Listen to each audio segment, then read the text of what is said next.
costado de Asia, a espaldas del mundo occidental, y como haciéndole frente al inmenso océano Pacífico, se encuentra un grupo de islas llamadas Japón. Aunque les parezca extraño, estas islas son cumbres montañosas sumergidas en el océano. Toda la tierra de Japón son cimas de montañas cuyas bases están cientos de metros debajo del mar. Esto hace que la naturaleza de Japón sea difícil y muy caprichosa, y que a menudo tengan peligrosas rabietas, con volcanes que escupen fuego, temblores y olas gigantescas que golpean sobre las costas. Los peligros de la tierra y el mar moldearon el temple de los habitantes de estas islas. En estos violentos suelos se forjó una de las civilizaciones más tenaces y orgullosas de todos los tiempos. El primer reino japonés. Durante mucho tiempo, Japón se mantuvo aislado. Solo había en estas islas unos 100 clanes formados por grandes familias aisladas. Oh, sí, claro, porque estaban en una isla. ¡Oh, ya basta! Tienes razón, Pipo. Perdón. Estos clanes peleaban entre sí todo el tiempo, hasta que en el siglo II después de Cristo nació Jimma, el guerrero divino en la familia de los Yamato. Jimma lideró a su pueblo hasta unificar todos ellos en un solo y gran reinado. El reinado de los Yamato supo darle a Japón una era de paz. Así, se preocuparon por mejorar su calidad de vida y hacer progresar la cultura en general. Entonces, como del otro lado del mar se encontraba la sabia y milenaria China, decidieron enviar allí numerosos emisarios con el fin de aprender todo lo posible. Centenares de barcos zarparon hacia China durante siglos. Iban cargados de estudiantes y diplomáticos que aprendieron la escritura, la religión y la forma de gobernar a su pueblo. La influencia china. Resulta que en Japón había una religión muy tradicional llamada el Shintoísmo.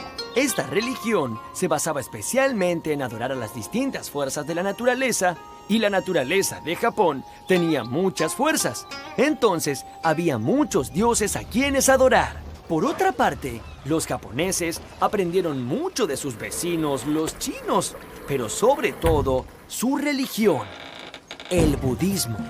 Los budistas creían que todas las personas después de morir volvían a nacer en forma de otro ser vivo. Por ejemplo, en un gato, un ruiseñor o una oveja. Hola, querida tía Eoko. Ja. Por todo esto, predicaban que todas las personas debían estar en armonía con la naturaleza que los rodeaba. Esto ayudó a que en Japón se vivieran años de paz entre familias que antes estaban enemistadas. Además, con las nuevas ideas traídas de China, los japoneses aprendieron a organizarse mejor y escribieron todas las leyes en el código Taío. Este código había sido hecho de acuerdo con el modelo de Confucio. ¿Recuerdan al maestro Kong? Bien, con él buscaba moralizar al pueblo y hacer que los gobernantes fueran prudentes. Influenciados por todas estas ideas, los japoneses construyeron su primera gran ciudad, Heiyō-kyō, la capital de la paz. Esta ciudad aún existe y se llama Nara. El primer imperio japonés. Al igual que un discípulo que al graduarse deja a su maestro, hacia el año 800 después de Cristo, los japoneses ya habían aprendido mucho de los chinos y decidieron que era hora de encontrar su propio camino. Entonces, fundaron el primer imperio japonés. En poco tiempo, construyeron una nueva ciudad para que los emperadores pudieran demostrar que ellos eran mejores que sus maestros. Y la llamaron Heian, la capital de la paz y de la serenidad. Hoy esta ciudad existe y se llama Kioto. En esta época vivió una familia de políticos muy audaces llamados los Fujiwara. Estos supieron cómo mantenerse cercanos al poder imperial durante más de 200 años. Oh, ¿quieren saber cómo lo hicieron? Pues bien, a través de astutos vínculos amorosos. ¿Locutor? Sí, como en las telenovelas. Los Fujiwara tramaron cómo enamorarse y casarse con nobles, gobernantes y hasta emperadores. haciendo de sus relaciones poderosos vínculos políticos. Y yo que pensaba que el amor era un sentimiento puro y desinteresado. Pero a otras familias no les gustaba ver a su emperador tan influenciado por los cortesanos Fujiwaras. Y entonces comenzaron a pelear por obtener el poder. Hacia el año 1100 hubo dos fracciones que se opusieron al régimen: los Taira y los Minamoto. En aquella larga batalla se impuso la familia Minamoto, ya que poseía un invencible ejército de guerreros samuráis, cuyo valor y fidelidad hicieron que Japón cambiara para siempre. Los shogunes. A partir del siglo XIII después de Cristo, el imperio de Japón cambió para siempre. En vez de tener un emperador omnipresente, cada región tenía su propio gobernante, llamado daimyo.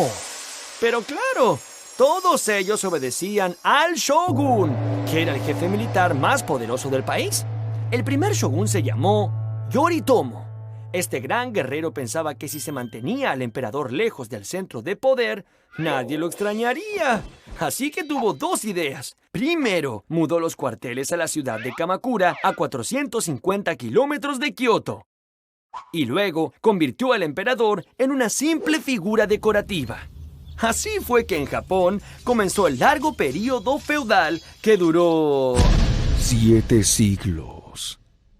Y que fue conocido como la era de los shogunes. Los shogunes pudieron mantener el régimen por tanto tiempo gracias a una élite de guerreros fieles, honorables y especializados en las artes marciales.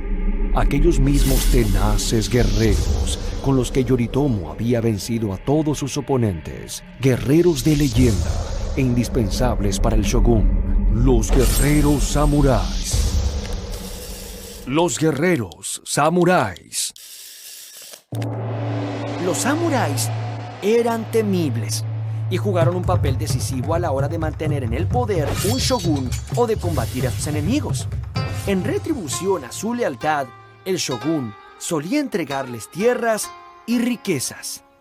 Pero ser un samurái exigía una entrega absoluta. Digamos que no era un trabajo cualquiera. Bueno, no había horarios ni días feriados. Un guerrero samurái tenía que estar dispuesto desde la cuna a servir a su señor hasta la muerte. Para un guerrero samurái no existía nada más importante que su honor, y este se conseguía a través del estricto cumplimiento del código Bushido, que significa el camino del guerrero. Este código hacía hincapié en la lealtad, la rectitud, la veracidad y el coraje. Si un samurái fallaba en cualquiera de estos preceptos, perdía su honor, y le quedaba un solo camino por recuperarlo: desenvainar una espada corta que siempre llevaba consigo, llamada el wakizaji, arrodillarse y perforarse sus propias entrañas hasta la muerte. ¡Wow! Este suicidio ritual era llamado el harakiri. Para probar el grado de lealtad de un samurái, un daimyo o un shogun podían ordenarle que se realice el harakiri frente a sus propios ojos. Los samuráis tenían otras armas para el combate, especialmente el arco, que utilizaban habitualmente para arrojar flechas desde sus caballos a todo galope. Y también estaba la katana, que era una espada larga, delgada y muy resistente, y era considerada un reflejo del alma del guerrero. Al desenvainar su katana, ya no había vuelta atrás. Una vez liberada el alma samurái, esta siempre reclama a su víctima. Las artes. Con los shogunes se acabaron las guerras civiles y llegó una era de tranquilidad. Pero, ¿qué se puede hacer con tanta tranquilidad? Lo primero que hicieron fue construir castillos señoriales y luego quisieron adornarlos. Como en las islas crecen muchas flores distintas, los japoneses comenzaron a hacer arreglos florales llamados ikebana. Dedicaban muchas horas a cuidar los detalles, eligiendo cada flor y acomodándola cuidadosamente dentro de enormes jarrones. Una vez adornadas, las casas eran los recintos ideales para las ceremonias del descanso. La favorita fue la ceremonia del té. Cuando los japoneses tomaban el té, lo hacían en el piso y no comían nada durante la ceremonia. De este modo, se aislaban del mundo exterior y esa sala se convertía en un lugar de paz y confianza, donde lo más importante era la amistad. Eres un gran amigo. Yo también pienso igual. Te aprecio. Ja, ja, ja. Ja, ja, ja. Otros artistas japoneses se dedicaron al teatro y crearon una danza dramática que contaba leyendas, historias y costumbres del país. Esto se llamó el teatro kabuki. Pero lo que más atrajo a los extranjeros fueron sus trabajos sobre la porcelana. Estas piezas eran tan atractivas que pronto se hicieron muy valiosas en Occidente.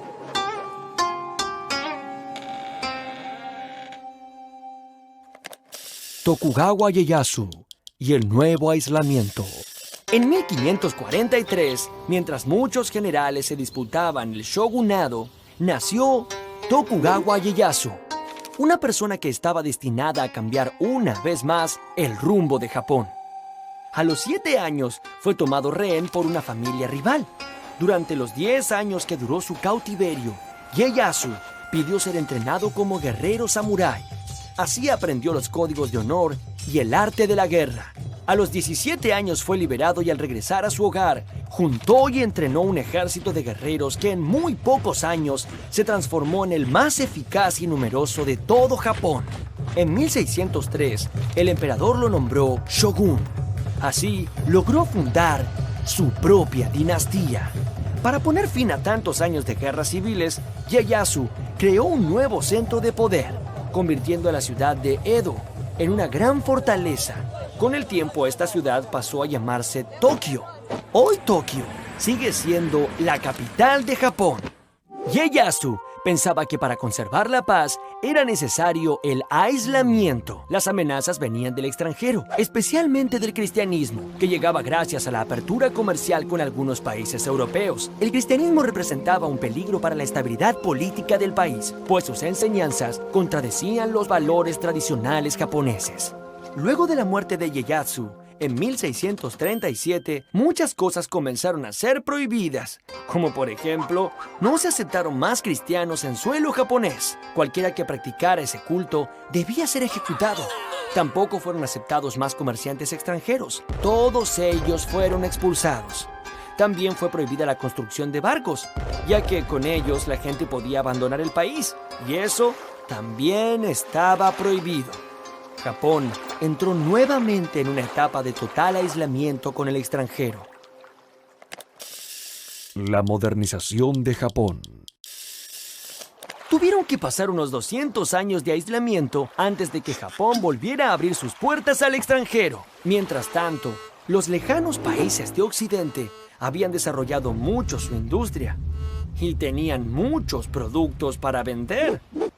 Entonces, un día de verano de 1853, llegaron 4 buques de los Estados Unidos de América y anclaron frente a la ciudad de Edo.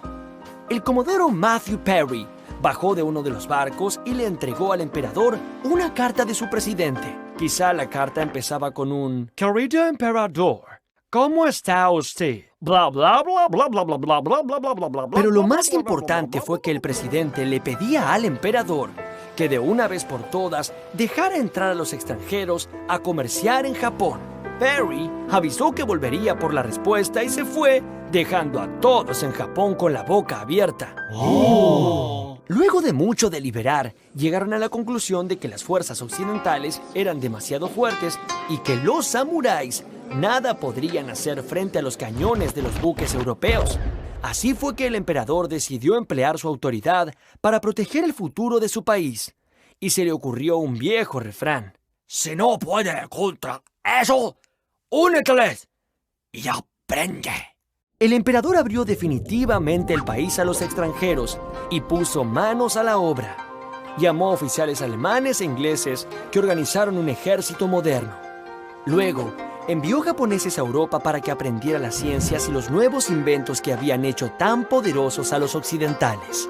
Los japoneses, con su tenacidad y orgullo, resultaron ser los mejores alumnos de la historia. Transformaron a su país en una gran potencia industrial y militar que aún hoy sorprende al mundo entero.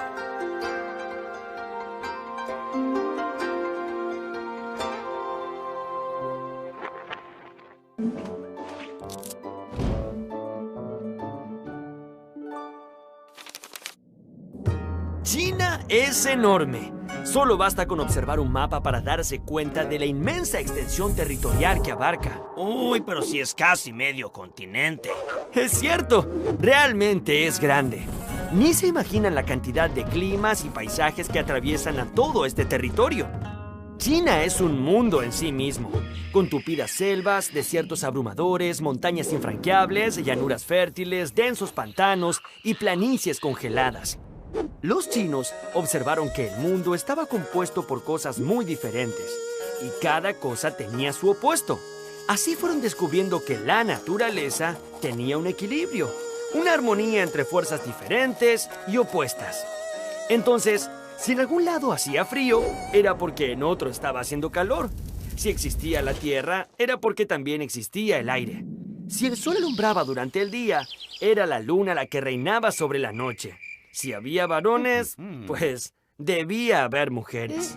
Estas observaciones sobre la naturaleza que los rodeaba fueron la base de la famosa tradición o sabiduría china, con la que construyeron una gran civilización que ha perdurado por miles y miles de años.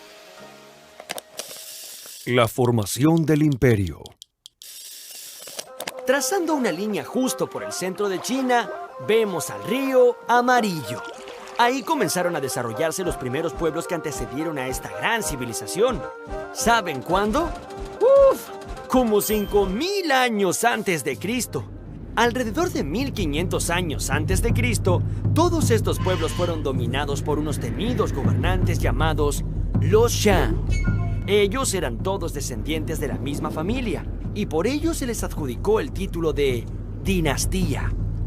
Luego de los Shang, otra dinastía tomó el control de este territorio. Estos fueron los Zhou, que gobernaron hasta que el Imperio Medio entró en una etapa de ¡todos contra todos!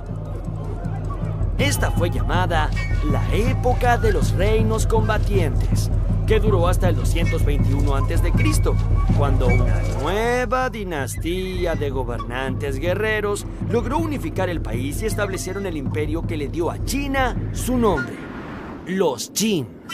Qin Shi Huang se proclamó emperador, el primero de toda la historia de China. Era considerado hijo del cielo.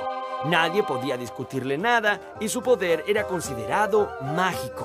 El señor de los hombres no podía jugar, no cantaba ni reía. Debía sostenerse siempre de pie y sus movimientos eran muy lentos. Qin Shi Huang fue el gran organizador del imperio. Él impuso las leyes, construyó un sistema de carreteras y canales para facilitar el comercio y creó un sistema unificado de dinero, calendario y escritura. Todo debía estar reglamentado. Qin Shi Huang era un verdadero meticuloso del orden. Pero entonces sucedió que el pueblo empezó a enojarse cada vez más. Y en representación de todos, 460 sabios se opusieron a las medidas del emperador. Y Qin Shi Huang no vaciló y los mandó a matar. Luego todos los libros de los sabios de China fueron quemados en grandes hogueras. Esto es lo que llamamos gobernar con mano dura. ¡Uf! La Gran Muralla. Qin Shi Huang, el primer emperador chino, quería defenderse de los posibles ataques de los bárbaros del norte. Así que en el siglo III a.C. decidió comenzar a construir un gran muro para que ningún ejército enemigo pudiera atravesar las fronteras del imperio. Este muro fue la Gran Muralla China. La construcción de la muralla fue realizada en varias etapas y a lo largo de más de 2.000 años. ¿Y saben qué? Fue hecha completamente a mano. Se trata de un muro de 9 metros de alto que llegó a medir 7.300 kilómetros de largo, tanto como la extensión de toda América del Sur. Este muro serpentea por valles, montañas y desiertos, uniendo más de 25.000 torres de guardia. Construir esta muralla fue un esfuerzo sobrehumano. Para ello, el emperador reunió a miles de hombres que trabajaron como esclavos bajo una disciplina militar. Muchos de ellos fueron muriendo de agotamiento y sus cuerpos eran enterrados dentro de los muros en construcción. Así fue como la Gran Muralla se convirtió en el cementerio más largo del mundo. La muralla sirvió como defensa, pero también ayudó a la unificación del imperio, ya que por encima de ella se extendía una ruta por la que era posible viajar de una punta a la otra del imperio. Así, muchas caravanas de comerciantes podían transitar y vender sus mercancías sin temor a ser emboscados por bandidos ni ladrones. Transitar por estos lugares ahora es tranquilo. Un emperador como Qin Shi Huang tenía que tener un final de película. Y como para ellos la vida después de la muerte era muy importante, Qin Shi Huang se hizo construir una tumba en la que puso un ejército de 8.000 estatuas de guerreros de terracota. Pero hay algo más. Lo genial del ejército de guerreros de terracota era que no eran copias del mismo molde, sino el fiel reflejo de los seres humanos que en vida habían acompañado al emperador. ¡Ah! Me olvidaba. Si alguien osaba entrar en la tumba para perturbar el dulce sueño del emperador, había unas ballestas automáticas para resolver el problema. El maestro Kong. En el 551 a.C., mientras China estaba en plena época de los reinos combatientes, nació un hombre muy especial, que con el pasar de los años se transformó en un gran sabio y que con sus enseñanzas logró una doctrina que caracterizó a los chinos por más de 1500 años. Ese hombre fue Confucio, que nació en una familia pobre, aunque esto no le impidió trabajar y estudiar muy duro hasta convertirse en ministro de uno de los reyes que combatían por el poder. Pero un día, cansado de tanta violencia, traición y mentira, Confucio abandonó su cargo de ministro y se dedicó a caminar entre un reino y otro, con el fin de compartir la sabiduría. Los libros de Confucio predican 8 actitudes elementales: el respeto a los demás, la tolerancia, el perdón, la fidelidad, la devoción, la confianza, el deber y el culto a los antepasados. Estas 8 virtudes son las que debía seguir un hombre para ser bueno y recto. Tuvieron que pasar unos 350 años para que la sabiduría de Confucio fuera popular en China. Y fue de la mano de una dinastía llamada los Han. Para ese entonces Confucio ya se había transformado en una figura legendaria. Sus seguidores le decían el maestro Kong. Y sus enseñanzas servían de guía espiritual y eran practicadas como una religión. Pero el confucianismo, no era la única religión de la antigua China. También estaban el taoísmo y el budismo. Cada hombre tenía derecho a elegir libremente su propia religión. Las 3 se basaban en la búsqueda de una armonía interior, que está en directa relación con la armonía de la naturaleza. El ser y el universo.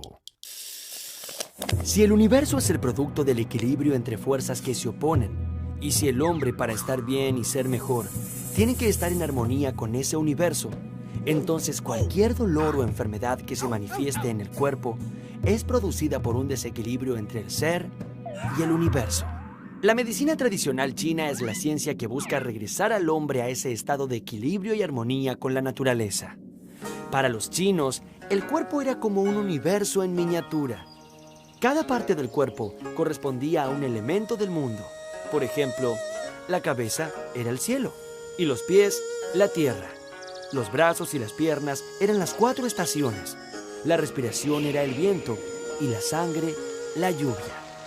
Para estar sano, todas estas fuerzas debían combinarse en armonía. Para ello, los médicos usualmente recurrían a extractos de hierbas, frutas, granos o minerales, pero muchas veces preferían la acupuntura. Ellos creían que clavando estas finas agujas en la piel, captarían las fuerzas cósmicas y las transmitirían a través de ellas al paciente, ayudando así a reorientar la energía dentro del cuerpo. Como la armonía con la naturaleza era crucial para el bienestar, ellos proyectaban en el diseño de los jardines la construcción de un microcosmos ideal. El arte de construir jardines era el delicado encanto de combinar plantas, flores, agua y animales para la conjunción de la armonía entre el hombre y la naturaleza. La escritura. A, B, C, D. Cada letra de nuestro abecedario corresponde a un sonido. La combinación de sonidos determina un objeto. Por ejemplo, si yo digo pájaro, ahora, ¿en qué se parece esto con esto? Bueno, en nada, ¿cierto? Los chinos plantearon su escritura de una manera radicalmente diferente a la nuestra. Si un pájaro es esto, entonces, ¿para qué escribir la palabra pájaro si es posible dibujarlo trazando un par de simples líneas? Este tipo de escritura fue llamada pictogramas. Los pictogramas no representan sonidos, sino al objeto mismo. Por ejemplo, esto sería un árbol, esto el sol, esto la luna y esto es un caballo. Los pictogramas eran utilizados en China desde 1500 años antes de Cristo. Con el correr de los siglos, estos signos fueron evolucionando y dejaron de parecerse tanto a los objetos que representaban, permitiendo representar también pensamientos e ideas.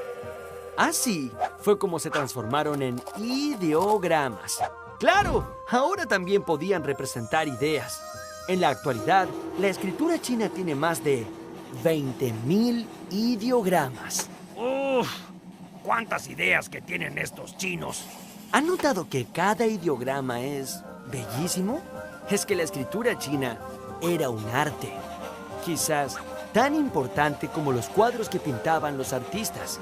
Tanto el escritor como el pintor buscaban lo mismo. A través del trazado de líneas sobre el papel de arroz, procuraban captar la esencia o el espíritu mismo de las cosas. Los inventos. Disculpe, ¿me podría indicar si falta mucho para el Polo Norte? No, el Polo Norte ya pasó hace rato. Si no fuera por los chinos que inventaron la brújula, esto hubiera pasado muchas veces. La primera referencia a un buscador de direcciones está en un libro chino editado hacia el año 1040. En él se describe una aguja imantada sobre un trozo de bambú que flotaba en un recipiente con agua. Es que los metales que adquieren la propiedad de los imanes siempre apuntan hacia el norte. Los chinos inventaron el papel. Y como si fuera poco, también inventaron un sistema para imprimir tinta sobre él. O sea, la primera imprenta. Los chinos fueron realmente muy ingeniosos e inventaron muchísimas herramientas y elementos técnicos y científicos. Por ejemplo, inventaron la pólvora. Esta sustancia compuesta por una mezcla de salitre, azufre y carbón vegetal fue utilizada en un principio para fabricar bellísimos fuegos artificiales. Ellos creían que así ahuyentarían a los espíritus de la noche. Pero quizá el descubrimiento que más sorprendió al mundo lo hicieron los gusanos. Nadie sabe cómo, pero hace más de 5.000 años los chinos descubrieron que cada uno de nosotros, justo antes de convertirnos en mariposa, hacíamos un capucho con un único y delgadísimo hilo enroscado que llegaba a medir casi 1 kilómetro de largo y que pesaba menos de 1 gramo. Muchas gracias, señor gusano. Este era el hilo de la seda, que era desenroscado pacientemente por las mujeres chinas y con él elaboraban una tela liviana, suave y muy delicada. Tan especiales eran las prendas hechas con seda que a ellas se les adjudicaba un valor mágico. Durante siglos, los chinos mantuvieron el secreto acerca de la fabricación de esta enigmática tela. Esto les permitió hacerse muy famosos y esa fama dio vueltas por todo el mundo. La ruta de la seda. En el año 138 a.C., el emperador Wu de la dinastía Han envió un embajador al encuentro de los pueblos de Occidente. Este salió de la capital del imperio en dirección oeste junto con escoltas y un centenar de comerciantes chinos. El largo viaje fue un éxito y a su regreso, los comerciantes trajeron a su emperador valiosísimos artículos. De este modo, se abrió el interés de los chinos por el intercambio de mercaderías en toda Asia Central y Europa. Pronto esa ruta empezó a ser muy frecuentada y todos los comerciantes se encontraban en el oasis de Kashi. Esos largos viajes obligaron a los comerciantes y artesanos a relacionarse con hombres de costumbres muy diferentes. Los romanos se sintieron tan impresionados por esa tela que la compraban a precio de oro. Desde ese momento, la ruta pasó a ser conocida como la Ruta de la Seda. A mediados del siglo XIII, en plena Edad Media, el mundo conocido por la cristiandad no iba mucho más allá del actual Oriente Medio. Cuentos sobre monstruos y dragones hacían que muy poca gente de Europa se aventurara más allá del árido desierto de Arabia. Uno de los viajantes aventureros de esa época fue un comerciante veneciano llamado Marco Polo. Él decidió emprender el larguísimo viaje de un extremo al otro de la famosa Ruta de la Seda.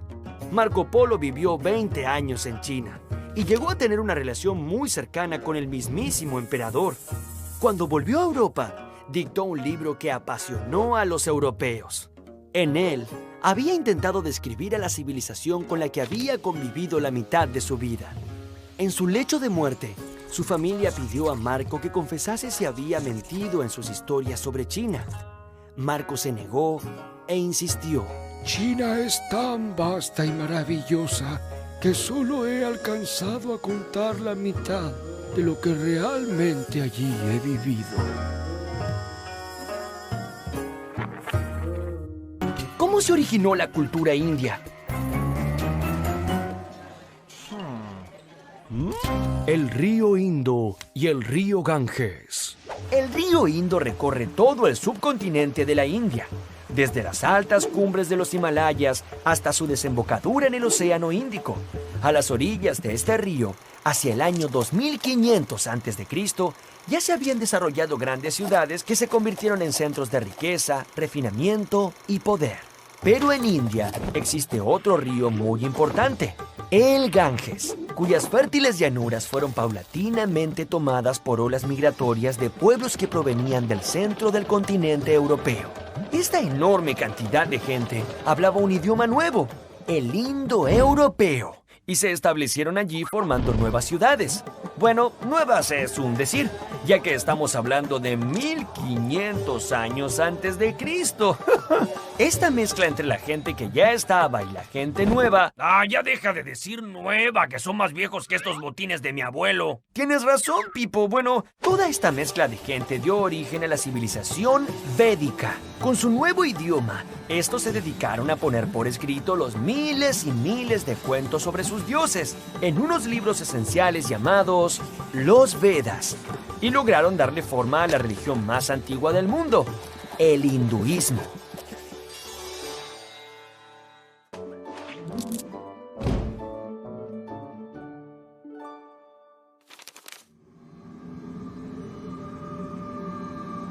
Cuando el agua está en el cielo es algo etéreo. Luego cae en forma de lluvia o nieve, conectando esa pureza del cielo con las cumbres de las montañas. A medida que se va derritiendo, cada gota se junta con otra formando frágiles cursos de agua. Pero estos se juntan con otros y luego con otros más, creando arroyos que toman cada vez más fuerza. Así cada una de estas pequeñas gotas unidas en cantidades incalculables forman una gran corriente que recorre los valles en una sola dirección. Ese eterno fluir de los ríos conecta la pureza del cielo con la fuerza de la montaña para finalmente nutrir los campos en los valles. Es por esto que los ríos han sido fuente indispensable de las primeras grandes civilizaciones de la historia. Al igual que el río Nilo para Egipto, que los ríos Tigris y Éufrates para Mesopotamia y que el río Amarillo para China, las aguas del río Indo, allá por el año 5500 a.C., dieron origen a una de las más antiguas y destacadas civilizaciones de la historia, la civilización de India. Los indios consideraban a sus ríos algo sumamente sagrado. Es que para ellos, la vida misma era como el fluir del agua, donde cada gota, al igual que cada ser humano, debía reunirse con un sinnúmero de otras y aceptar ese sinuoso camino que le estaba predeterminado. ¿Qué? Oye, ¿me estás tomando el pelo? No, Pipo, no tienes ni un pelo para tomar. Lo que quiero decir es que en la antigua India ninguna persona podía contradecir el destino que le había sido trazado antes de nacer. La aceptación de ese destino era seguir las leyes de la naturaleza. Contradecir ese fluir natural suponía perder la oportunidad de renacer en algo mejor durante una próxima vida. El río Indo y el río Ganges. El río Indo recorre todo el subcontinente de la India, desde las altas cumbres de los Himalayas hasta su desembocadura en el Océano Índico. A las orillas de este río, hacia el año 2500 a.C., ya se habían desarrollado grandes ciudades que se convirtieron en centros de riqueza, refinamiento y poder. Pero en India existe otro río muy importante, el Ganges, cuyas fértiles llanuras fueron paulatinamente tomadas por olas migratorias de pueblos que provenían del centro del continente europeo. Esta enorme cantidad de gente hablaba un idioma nuevo, el indoeuropeo, y se establecieron allí formando nuevas ciudades. Bueno, nuevas es un decir, ya que estamos hablando de 1500 años antes de Cristo.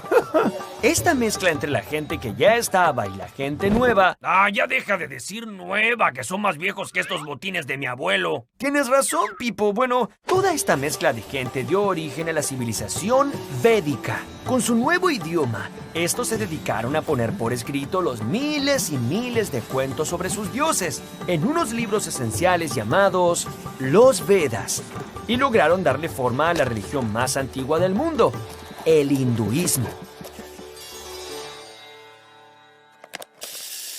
El hinduismo.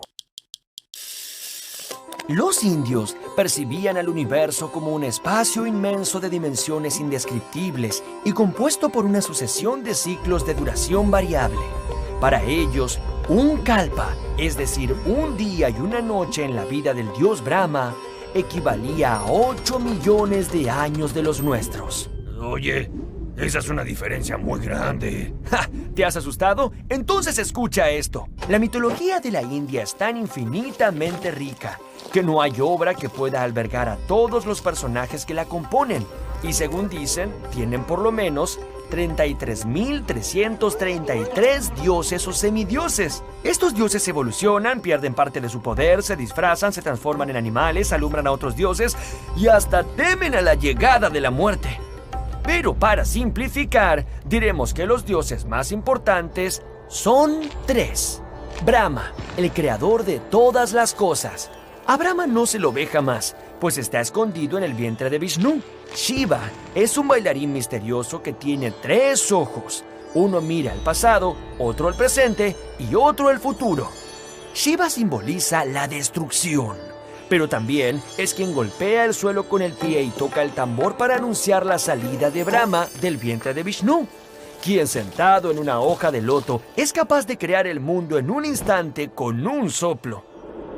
¡Ja! A eso le llamo yo ser rápido. El tercero es el ya mencionado Vishnu, que es el encargado de mantener el cosmos en su lugar. Así que cuando algún peligro amenaza a la Tierra, Vishnu adopta un aspecto terrenal y desciende entre los hombres para restablecer el orden. Vishnu, en su último aspecto visible, se llamó Krishna, y en una aparición anterior, Rama, que son los protagonistas de las más famosas epopeyas de la India, el Mahabharata y el Ramayana. El sistema de castas. Cuenta la leyenda que los cuentos sobre el origen del mundo fueron revelados a través de las vibraciones musicales del cosmos a unos pocos elegidos. Este selecto grupo de personas fueron llamados brahmanes. Es esta música cósmica la que me transmite los secretos del Brahma. Al ser ellos los únicos en comprender el destino de los hombres, los brahmanes fueron tomando mucha importancia entre la sociedad. Ellos se transformaron en la casta dominante. Pero, ¿qué es una casta? ¿Un grupo de amigos? No. ¡Un club de fútbol! ¡Un grupo de música cósmica! Bueno, no, es mucho más que todo eso. Una casta era una forma de rotular a las personas desde su nacimiento y para el resto de sus vidas. Cada niño era automáticamente designado integrante de la casta en la que había nacido y debería cumplir con ese rol el resto de sus días. Si uno nacía en una familia de brahmanes, sería sacerdote y tendría muchos privilegios. Pero jamás podría ser guerrero, que era la segunda casta en importancia. Ellos, los kshatrijas, serían fuertes y valientes. Pero jamás podrían ser otra cosa que guerreros. Ni siquiera podrían enamorarse de una niña perteneciente a otra casta. ¿Qué digo enamorarse? Ni siquiera podrían sentarse a conversar con ella. ¡Oh!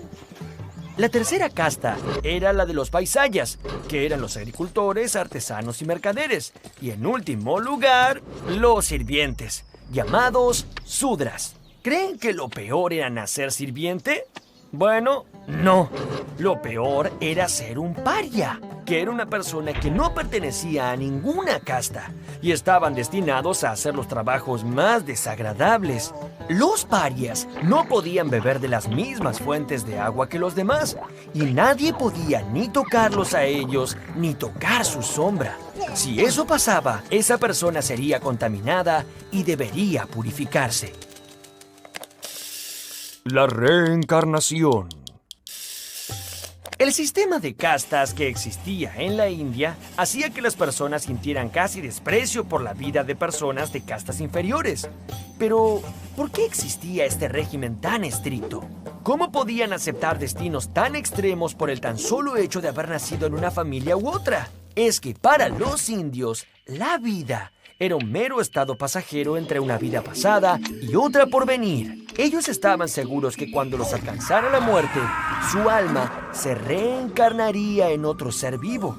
Cada vida, entonces, era tan solo un paso más por estos constantes ciclos de renacimientos. ¡Ja! No crean que cualquiera sería capaz de reencarnarse en lo que quisiera. Estos ciclos de renacimientos estaban regidos por la ley del karma. El karma de una persona es algo así como un bolso que cuelga de sus hombros. Cada mala acción o cada intento por ir en contra del destino señalado equivale a poner una pesada piedra en este bolso. Si al llegar la muerte, el bolso es liviano, significa que se ha comportado correctamente. Entonces, podrá renacer en un nivel superior, como por ejemplo, en una casta más elevada. Si por el contrario el bolso fuera muy pesado, un hombre podría descender a la condición animal o todavía más abajo. Nacer paria era un castigo por haber tenido mal karma en la vida anterior. De ahí, la aceptación al riguroso sistema de castas y la imposibilidad de escapar jamás en el curso de una vida de ese destino. El camino de la iluminación. En el año 563 a.C., nació en India un hombre que trajo una nueva perspectiva, y sus ideas ayudaron a mucha gente que sufría el desprecio de las castas superiores. Ese hombre se llamó Siddhartha Gautama, pero con el tiempo se convirtió en Buda. El joven Siddhartha era el príncipe heredero de un pequeño reino. Su padre, que lo amaba tanto, no quería que él conociera el sufrimiento. Para ello, lo aisló en un maravilloso palacio rodeado de placeres, sirvientes y música encantadora. De esta forma intentó ocultarle la vejez, la enfermedad y la muerte. Pero Siddhartha sospechaba que había más en la vida que esa lujosa prisión, y como era un muchacho inquieto, comenzó a escabullirse del palacio. La primera vez que salió, vio a un hombre viejo y encorvado. Otra vez vio a un enfermo, y en la tercera ocasión vio a un muerto. Entonces, afligido y consternado, ya no quiso regresar a la vida de fantasía que le habían preparado y abandonó toda su riqueza para meditar sobre el sufrimiento de la gente en este mundo. Siddhartha se internó en la selva y vivió como un ermitaño, tapándose con ropas haraposas, completamente afeitado y sin casa donde pasar la noche. Al igual que otros ermitaños de la época, Siddhartha se sentaba en algún lugar alejado con las piernas cruzadas y sus ojos cerrados. Casi no respiraba y comía lo mínimo indispensable. Así permaneció durante horas, días, semanas, meses y años. Despojado de toda satisfacción material, Siddhartha meditó con más profundidad que ningún otro hombre, hasta que un día sintió una luz interior y marchó a anunciar su gran descubrimiento.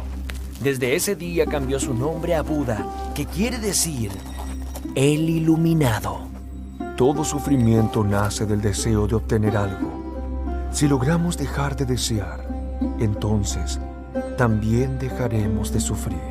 Un hombre que sea capaz de dominar sus deseos por completo será dueño de sí mismo, y cuando lo alcance la muerte, ya no necesitará renacer en otra cosa, sino que su alma permanecerá en el nirvana, donde no existen los sufrimientos ni los padecimientos, logrando un estado de felicidad absoluta. La expansión del budismo. En el V siglo a.C., la India cayó en manos de invasiones extranjeras. Primero fueron los persas bajo el mando de Ciro I, y 200 años más tarde, en el año 327 a.C., los griegos al mando de Alejandro Magno se lanzaron a la conquista. Chandragupta fue el primer rey indio en recuperar todos los territorios ocupados y hacer de India un gran y único imperio.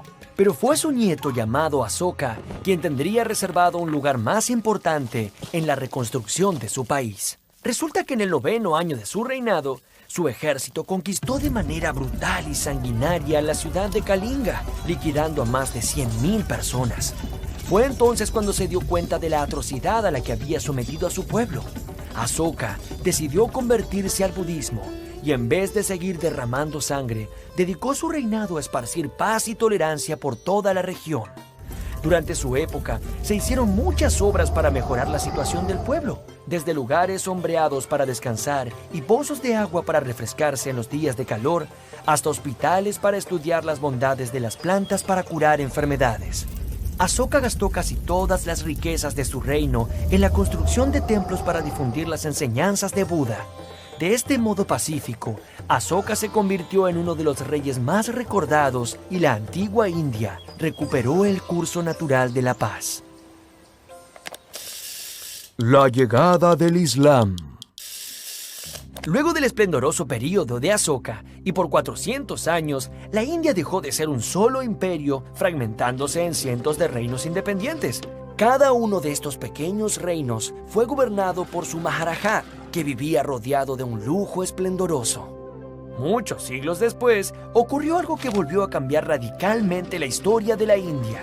Hacia el año 1200 se introdujeron los musulmanes y convirtieron a la mayoría de la población a su religión. Pero luego vinieron los guerreros mongoles desde las estepas asiáticas y tomaron el control del país. ¡Ay, por Buda! ¿Esto no se acaba nunca? Y aún falta un poco más. Esta combinación de tradiciones tan diversas nutrió a la cultura de la India con miles de matices, olores y colores hasta convertirla en una de las más ricas del mundo. Un símbolo de toda aquella riqueza cultural está contenido en el Taj Mahal, que parece un palacio, pero en realidad es una tumba, posiblemente la más famosa del mundo. Cuenta la historia que en 1631 vivía en la ciudad de Agra un emperador musulmán de origen mongol llamado Shah Jahan, que tenía muchas mujeres. De todas ellas, Mumtaz Mahal era la preferida. Era su perla más adorada, pero un día murió en forma inesperada. El emperador, desconsolado, dedicó el resto de su vida a construir este hermosísimo mausoleo, que hasta hoy evoca el increíble refinamiento y la variedad de influencias que convivieron en la milenaria India.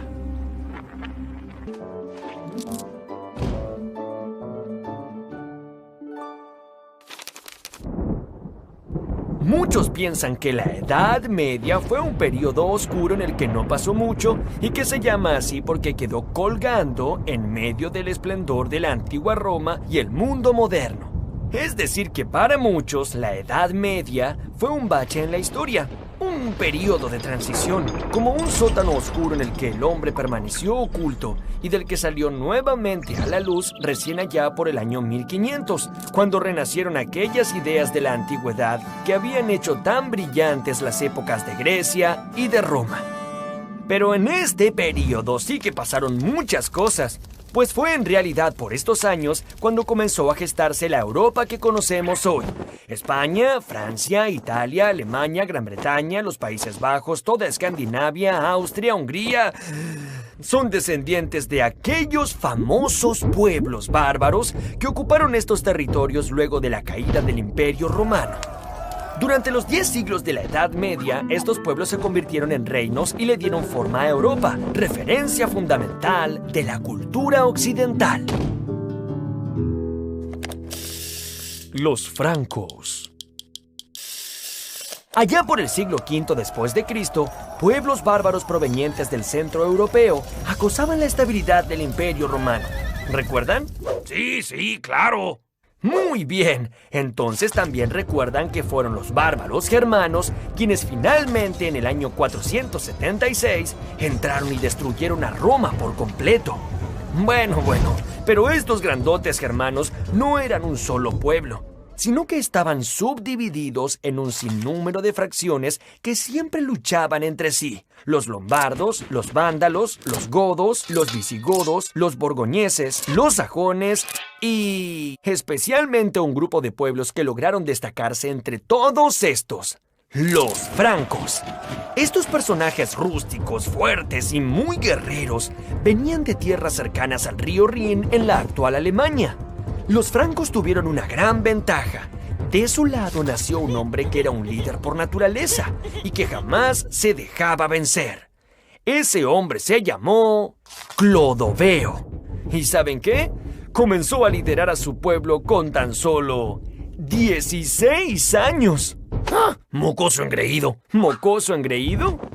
Verás, en el año 481 llegó a ser el primer rey de todos los francos. Y bajo su mando, los francos se extendieron desde su patria, luchando contra todos sus vecinos y conquistando la mayor parte de la antigua provincia romana de la Galia, o sea, la actual Francia, que tomó su nombre de estos fuertes guerreros. Clodoveo gobernó desde la incipiente ciudad de París. Luego se casó con una bella princesa del pueblo de los borgoñeses llamada Clotilda. Pero resulta que Clotilda había abrazado la religión cristiana, cosa que no agradaba mucho a los rústicos francos. Parece que Clotilda le habló y le habló y le habló.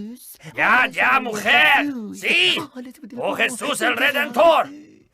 Clodoveo cedió y finalmente se bautizó cristiano. Este fue un hecho fundamental, ya que a partir de Clodoveo, todos los francos se convirtieron al cristianismo. Y así se fue forjando una relación importantísima entre los reyes y la iglesia, que duraría por siglos. Los caballeros feudales. Los francos tenían una costumbre particular que con el tiempo se hizo muy común en toda Europa. Cuando un rey moría, su reino era dividido entre sus hijos o príncipes. Ellos entonces tendrían tierras propias y podrían construir sus propios castillos para custodiarlas. ¡Guau! ¿Castillos con torres gigantes, fosas y puentes levadizos? Sí, Pipo, es que los reyes tenían que protegerse mucho de sus adversarios, ya que gobernar por ese entonces no era otra cosa que defender las propiedades por un lado y atacar nuevos territorios por el otro. Para ello, cada rey necesitaba de muchos caballeros que se prestasen para el servicio militar. A cambio de este servicio, el rey les concedía parte de las tierras conquistadas, donde estos caballeros podrían construir sus propios castillos, convirtiéndose en duques, que quiere decir conductores, o condes, que quiere decir a su vez propietarios de un condado. Fue así como los guerreros más valientes fueron adquiriendo propiedades que debían proteger en honor a su rey, a quien además le debían lealtad absoluta hasta la muerte. Ellos fueron la nobleza de espada. Gracias a la antigua costumbre de los francos, los hijos de los nobles heredaban esos mismos derechos, y al igual que sus padres, tendrían una porción de tierras que proteger. Esas tierras que circundaban el castillo y que eran llamadas feudos. Los feudos no estaban compuestos solo de tierras y castillos. En torno a las murallas de un castillo se extendían las aldeas de los campesinos. Estas también eran parte del feudo. Los campesinos trabajaban de sol a sol en los campos, pero no eran esclavos. Tampoco eran hombres libres, ya que estaban obligados a cumplir los designios del señor que los protegía desde el castillo. Este decidía sobre todas las cuestiones de la vida en su feudo. Así que si tenías la mala fortuna de tener un señor feudal cruel o injusto... ¡Quiero ver crecer mi reino! ¡No me importa si están cansados! No había remedio. La desgracia era tu único destino. Aún así, casi nadie se atrevía a abandonar la aldea en la que había nacido, porque más allá, en los bosques y pantanos, solo había caminos desamparados, hambre y el temor de ser interceptado por demonios o espíritus malignos. Ningún campesino sabía leer ni escribir, y rara vez sabían qué pasaba más allá de las colinas que delimitaban el horizonte. Esa falta de conocimiento sobre el mundo que los rodeaba les generaba muchos temores, y esos temores estaban reflejados en fabulosas supersticiones sobre magos, brujas y dragones. El orden feudal. En la Edad Media la vida se caracterizó por una lucha incesante. Los nobles se unían en sólidos ejércitos que se debían lealtad los unos a los otros y a su vez, todos juntos le debían lealtad a su rey. Pero si lo único que hacían era luchar, ¿cómo se mantenían? ¿De dónde salían sus riquezas? Muy buena pregunta, Pipo. Para que los nobles tuvieran caballos, armaduras, espadas, capas y comida, los campesinos de cada feudo debían trabajar sin descanso. Ellos producían todos los alimentos que comían sus señores, y lo que sobraba también era tomado por estos señores para intercambiarlo por todo aquello que necesitaban en sus campañas militares. ¡Wow! Algo así como lo que tengo es mío, lo que sobra es mío, lo que no tengo es mío y lo tuyo también es mío. La sociedad feudal funcionaba como una gran rueda. Sobre ella se apoyaban tres grandes grupos que nunca se mezclaban entre sí.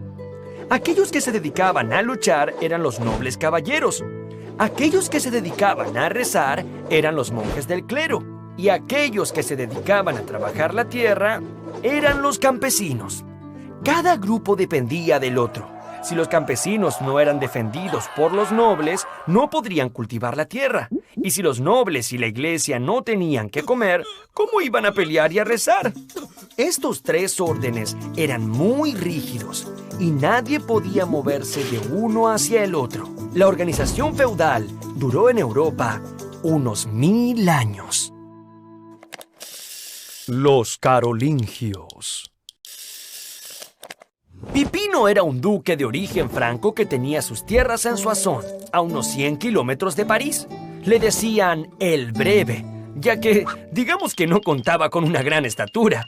Este tal Pipino, el Breve, no estaba tan contento con sus escasas tierras. A pesar de su limitada altura, Pipino se sentía suficientemente grande como para convertirse él mismo en rey de los francos. Fue así que inició su plan. Pipino notó que el Papa de Roma, que era el jefe de la iglesia, tenía muchísima influencia sobre todos los cristianos del reino. Entonces mandó ejércitos a Italia para defenderlo de invasores y agresores, permitiéndole crear los estados pontificios, que eran algo así como el reino de la iglesia. En agradecimiento, el Papa Zacarías le dio todo su apoyo. Y en el año 754 fue coronado el nuevo rey de todos los francos. Pipino el Breve fue el padre de Carlo Magno. A diferencia de su padre, él era un hombre alto y robusto. Carlo Magno supo aprovechar la astuta alianza que su padre había entramado con el sumo pontífice de la iglesia cristiana. Entonces envió nuevos ejércitos a Roma y estos hicieron aún más extensos y poderosos los territorios gobernados por el Papa. En retribución, el Papa nombró a Carlo Magno Romanorum Ecclesia Protector. Si no lo entendieron, fue algo así como protector de la iglesia de Roma. Con ese título, el gran rey de los francos se lanzó hacia el norte y hacia el sur, hacia el este y hacia el oeste, con el fin de conquistar, subyugar y cristianizar a todos los habitantes del continente europeo. Después de incansables campañas contra los lombardos, los sajones, contra los ávaros, contra los eslavos, contra los godos y contra los visigodos, Carlomagno había logrado formar un gran imperio. Pero no fue tan solo un gran conquistador. Carlomagno quiso unificar a todos los señores y aldeas de su imperio en una sola religión y bajo una misma cultura, basando su poder en el conocimiento. Las primeras universidades. Casi 800 años más tarde del nacimiento de Cristo, Carlomagno se había convertido en una figura emblemática de toda Europa continental, y su imperio fue llamado el Imperio Carolingio. A pesar de ser un rey tan poderoso, Carlomagno no había ido a la escuela ni había tenido profesores durante su infancia. Es que, como ustedes saben, los nobles de esa época solo se ocupaban de luchar y conquistar territorios, y creían que elucubrar complejos cálculos matemáticos o filosofar acerca del mundo era una inútil pérdida de tiempo. Pero Carlomagno pensaba distinto, y a pesar de su escasa instrucción, tuvo una visión innovadora y completamente revolucionaria para la época. En su corte reunió sabios y poetas de distintas partes del mundo, a quienes invitaba para discutir sobre cuestiones que iban desde la importancia de Dios hasta el origen del mundo y de las estrellas.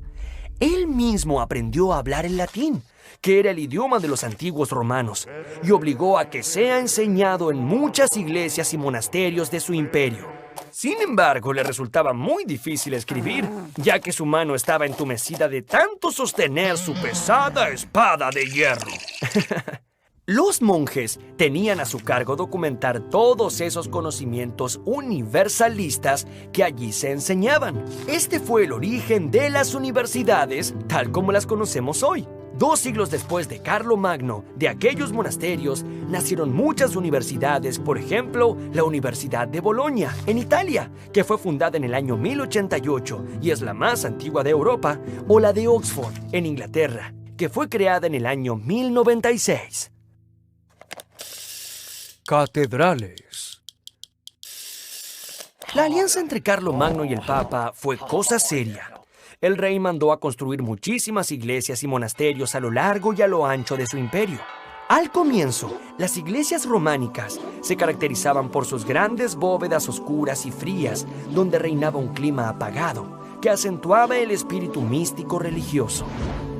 Pero también eran así porque los arquitectos de esa época no dominaban sofisticadas técnicas de construcción, y su prioridad era evitar que todo se desmoronara. Varios siglos más tarde, allá por el año 1100 después de Cristo, un nuevo estilo comenzó a adueñarse de las catedrales de Europa. Es que los arquitectos comenzaron a diseñar iglesias con ventanas mucho más grandes, adornadas con vidrios de colores que representaban escenas de la vida de Cristo y que lograban un ambiente de gran luminosidad. Estas fueron llamadas catedrales góticas. El mayor milagro de las catedrales góticas era el uso de vigas de arco que desplazaban el peso hacia los costados. Sus enormes y luminosas bóvedas lograban sostenerse sobre columnas muy delgadas, generando grandes elevaciones en un espacio etéreo. El cambio del estilo románico al estilo gótico reflejó un cambio en la mentalidad medieval. Mientras que el románico se apegaba a la tierra, el gótico se elevó hacia el cielo, con sus altas e interminables torres que se elevaban para estar más cerca de Dios. La coronación de Carlomagno. En la noche de Navidad del año 800, Carlomagno se hallaba rezando en la Basílica de San Pedro, en Roma. El Papa León III se le acercó, y mientras todo el pueblo se arrodillaba ante él, lo coronó emperador del Imperio Romano Germánico. Así, el gran reino de Carlomagno se transformaría en un imperio que quiso hacer revivir la grandeza del antiguo Imperio Romano. La enorme diferencia era que los soberanos de este imperio no eran romanos, sino germanos. Sí, aquellos mismos que siglos antes habían destruido a Roma, pero que ahora, con sus estratégicas alianzas con el Papa, habían decidido cristianizar y volver a unificar a toda Europa. Para mostrarle sus respetos al nuevo emperador, enviados de todo el mundo llegaron a la corte de Carlomagno.